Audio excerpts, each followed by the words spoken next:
కాకినాడ జిల్లా Jaggampeta police station పరిధిలో 8 మందిని అరెస్టు చేసి భారీ ఎత్తున 492 కేజీల గంజాయి, 2,78,000 రూపాయల నగదు, 2 వాహనాలను స్వాధీనం చేసుకున్నామని కాకినాడ జిల్లా ఎస్పీ జి బిందుమాధవ్ తెలిపారు. బుధవారం జగ్గంపేట పోలీస్ స్టేషన్ ఆవరణలో జిల్లా ఎస్పీ బిందుమాధవ్ ఆధ్వర్యంలో పోలీసులు విలేకరుల సమావేశాన్ని ఏర్పాటు చేశారు. ఈ సమావేశంలో 492 కేజీల గంజాయితో పాటు కాకినాడ జిల్లా ఒకరు, అల్లూరి సీతారామరాజు జిల్లాలో 3 వ్యక్తులను, తమిళనాడు రాష్ట్రం నుండి 2 మరియు కర్ణాటక రాష్ట్రం నుండి 2 వ్యక్తులను చెందిన మొత్తం 8 మంది ముద్దాయిలను అరెస్టు చేసి మీడియా ముందు ప్రవేశపెట్టారు.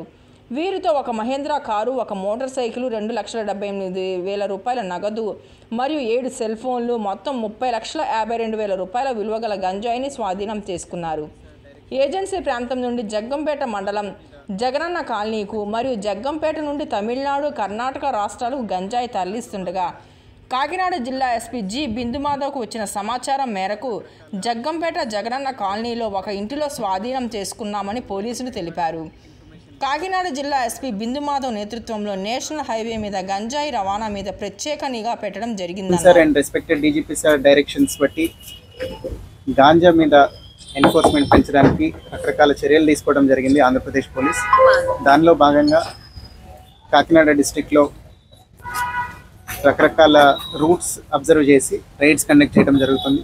దీనిలో కొంత అడ్వాన్స్ ఇన్ఫర్మేషన్ పెట్టి జగ్గంపేట పోలీస్ స్టేషన్ లిమిట్స్లో 492 కేజీలు గాంజాయిని సీజ్ చేయడం జరిగింది. దీంతో పాటుగా ఒక మహీంద్రా టీయూవీ వెహికల్, ఒక మోటార్ సైకిల్, 2,78,000 రూపాయల క్యాష్ కూడా సీజ్ చేయడం జరిగింది. ఇందులో 8 మంది ముద్దాయిలు అరెస్ట్ అయ్యారు. కాకినాడ డిస్ట్రిక్ట్కి చెందిన ఒక ముద్దాయి, అల్లూరు సీతారామరాజు డిస్ట్రిక్ట్కి చెందిన 3 ముద్దాయిలు, కర్ణాటకకు చెందిన 2, అట్లనే తమిళనాడుకు చెందిన 2 ముద్దాయిలు అరెస్ట్ అవ్వడం జరిగింది.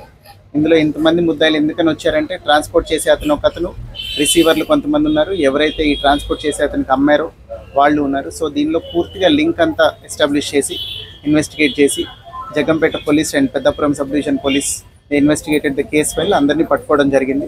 సో వీళ్ళందరినీ ఫర్దర్గా ప్రాసిక్యూట్ చేసి అందరికీ ఖచ్చితంగా శిక్ష పడేలాగా చేస్తాం.